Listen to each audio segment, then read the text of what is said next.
Once upon a time, a long time ago in a faraway land, where metas were fun and heroes were balanced, the legends of Dota were born.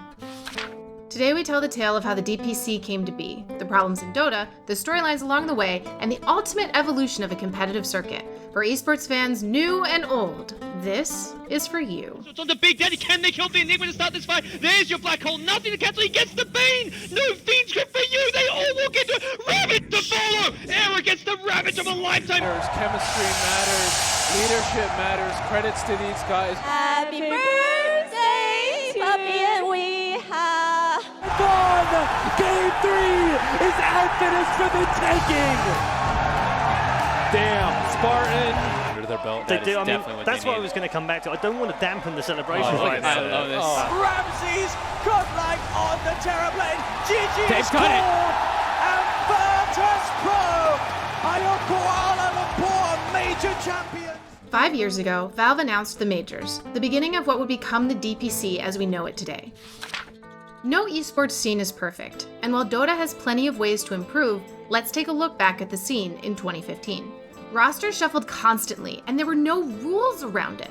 The only unwritten rule was that TI invited rosters were set in stone. Fnatic fought to compete with Excalibur rather than Era in TI4, with nothing other than emails from Valve to determine who was allowed to compete. I don't know what to say. That's bloody impressive. It's the last one, it's on the Big Daddy, can they kill the Enigma to start this fight? There's your black hole, nothing to cancel, he gets the Bane! No Fiend script for you, they all walk into Rabbit to follow! Era gets the Ravage of a lifetime! For the future, it's too hard to say right now what's gonna happen. Like, we haven't had our meetings yet, like what people want to do if they want to invest another year. Like that's something that I think every team is going to do after every international. Era ended up playing at TI4, and Fnatic came in the 13th to 14th place, forced to stick with the roster that was invited to TI. And while we're on the topic of invites, guessing who would be invited to TI was a fun game for fans. Less fun if you were one of the players wondering if you would need to play qualifiers or if you were already in. And the system for invites? A closed Valve decision with zero transparency. As one article put it, while TI shines like a beacon for everything good and glamorous about competitive gaming, it only lasts for a few days in the summer. Once its bright lights have been shut down and the massive Seattle venue has been emptied out, players are left to their own devices for the rest of the year. Ultimately, little to no communication from Valve was the unfortunate standard of care for the Dota 2 scene. And so, the Majors were born. This gave teams an idea of the schedule to expect, pumped in tons of prize pool to the scene, $3 million per major, and added somewhat clear and rigid roster rules to look to try to protect players. Before we jump into the majors, we have to acknowledge DAC 2015, the event that was clearly the testing ground for the higher prize pool and higher budget majors to come, featuring over $3 million in prize pool, a dedicated compendium, and the mostly debut of now superstar Sumail. Now, into the actual majors. Frankfurt, presented by ESL, was the first event to roll around. OG claimed their first title, starting a legacy of success that no one could have predicted. Shanghai was up next, with Team Secret winning their first Valve title. Unfortunately for their legacy, few really focus on their success, and instead remember a few other things from that major. Pace game in order to win against the cores of EG, and they just couldn't hit the timing. Did they say GG? They definitely didn't. I was like, wait a minute, did I miss them saying GG? First FC3 series that we're covering. Before maybe we talk about that win, Blitz. 你们在接下来比赛当中能有更好的表现。 Thank you. All right. Peace out. Well, can only assume the interview is over because they've all left. Not only was Shanghai the source of immense production and event failures, the roster aftermath was bloody, to say the least. Artesian Universe left EG to join Secret, Bulba in AUI 2000 left DC to join EG, and DC picked up Weeha from Secret's Kick.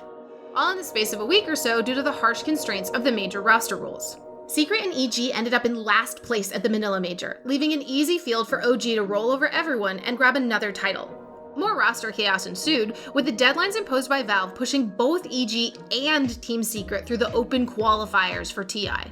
That's right, TI5 champions and Shanghai Major winners had to play open qualifiers to make it in to TI6. And then the team they both poached from ended up in second place. Go figure. So after the first year, we were left with 3 majors that took about a month each, far too rigid roster locks, and multiple week-long qualifiers for the next major. All of that meant that third-party tournaments suffered, teams made forced roster change decisions, and last-minute kicks could mean some players were unfairly left teamless. So they cut it down to 2 majors for the next year. It wasn't just one less major to free up the schedule. Majors also got condensed, moving into a single elimination rather than double format, making way for one of the best storylines in the history of Dota, Adfinem. Stuck in the trees, is it buildings down? LFY are gone! Game 3 is Adfinem for the taking! Damn, Spartan is so happy.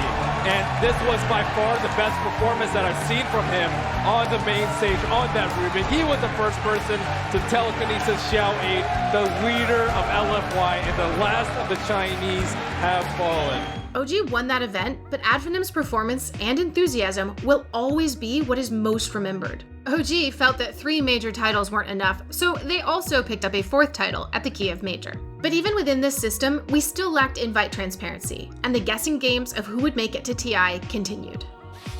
And with this, the Dota 2 Pro Circuit was born. A series of majors and minors, with half the prize pool contributed by Valve, would be run by third-party tournament organizers. Majors were worth more points than minors, and at the end of the season, the top 8 point-earning teams were directly invited to TI. Points were attached to players rather than rigid roster deadlines, with penalties for roster moves outside of approved trading windows. While the season was fun, it was messy. ESL and Starlighter DMCAs threatened viewer access to tournaments, while drug testing and player safety concerns meant that one major got downgraded. Teams traveled and played non-stop, and minors meant for the Tier 2 scene got flooded by Tier 1 teams stacking up loads of points, and some TOs disappeared without ever paying out their prize pool or talent fees. With no clear guidelines on what teams could be invited and what formats could be used, this system lacked the Tier 2 support that Valve was pursuing. And that is how we landed on the 5 majors and minor system that most current Dota 2 fans are familiar with. Qualifying points moved to sitting with teams rather than players, and even less rigid roster locks resulted.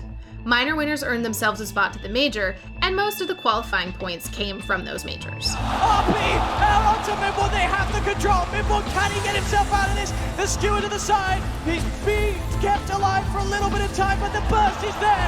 Ramsey's godlike on the Terrorblade. GG score, and Virtus Pro are your Kuala Lumpur major champions.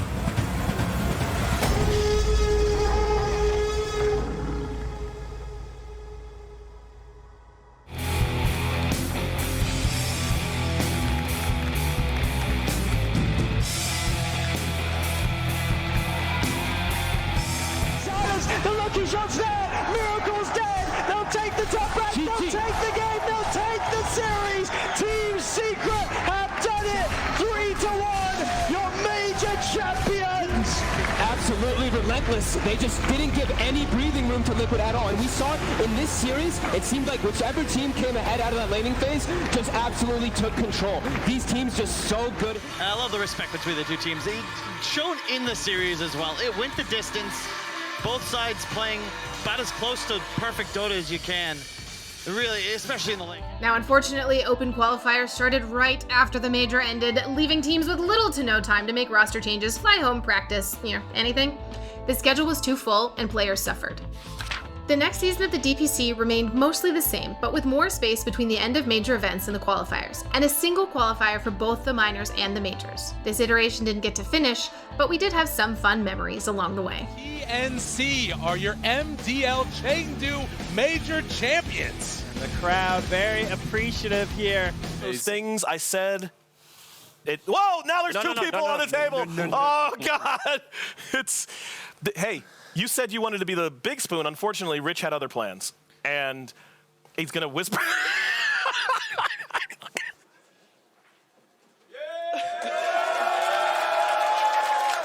Give it up for your replay for couple minor champions, Team Nigma.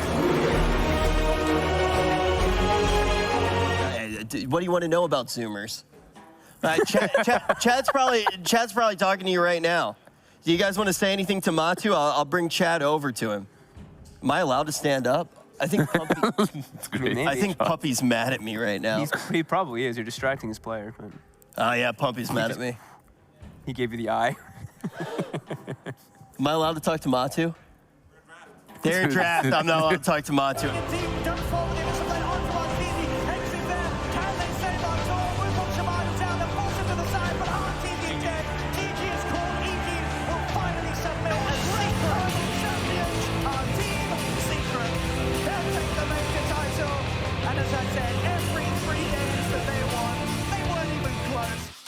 This system has starved out third-party tournaments from the schedule and still failed to properly support a healthy Tier 2 scene.